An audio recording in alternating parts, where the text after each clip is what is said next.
9 ఏళ్ల క్రితం చంద్రబాబు నాయుడు హయాంలో చూసాము. అది 9 ఏళ్ల క్రితట ఎంతో సంచలనం సృష్టించిన రిషితేశ్వరి ఆత్మహత్య కేసును ఈరోజు కొట్టేసింది గుంటూరు కోర్టు. సో సరైన సాక్ష్యాధారాలు లేనందున ఈ నిర్ణయం తీసుకున్నట్లు వెల్లడించింది గుంటూరు కోర్టు. సో దీంతో వాళ్ళ తల్లి చాలా బాధపడుతూ ఇంకా మాకు ఓపిక లేదంటూ కోర్టు ఆవరణలోనే విలిపించి ఏడ్చేసింది.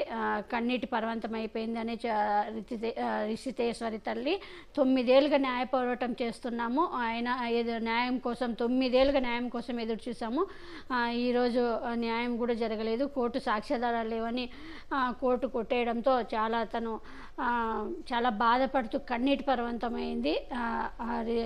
తను వాళ్ళ తల్లి నిజంగా ఇది మరి మనము ఎందుకు కోర్టు సరైన సాక్ష్యాధారాలు అంటే లేనందువల్ల కోర్టు కొట్టేయడంతో మాకు న్యాయం జరగలేదంటూ న్యాయం కోసం 9 ఏళ్ళు ఎదురు చూసాము, ఇది వినడానికైనా మేము 9 ఏళ్ళు బతికి ఉండేదంటూ కూడా తల్లి రిషితేశ్వరి తల్లి కన్నీటి పర్వంతమైపోయారు కోర్టు ఆవరణలోనే.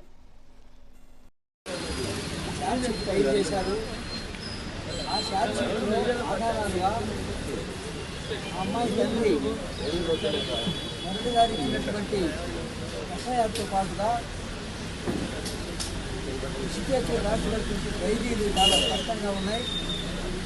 ఆ డైరీస్లో ఎవరెవరు ఏ విధంగా తనను ర్యాగింగ్ చేశారో, తనని వేధించారో, తనని అవమానాలు పాలు చేశారో, తనని మానసిక వ్యధకి గురి చేశారో, తను ఏ పరిస్థితుల్లో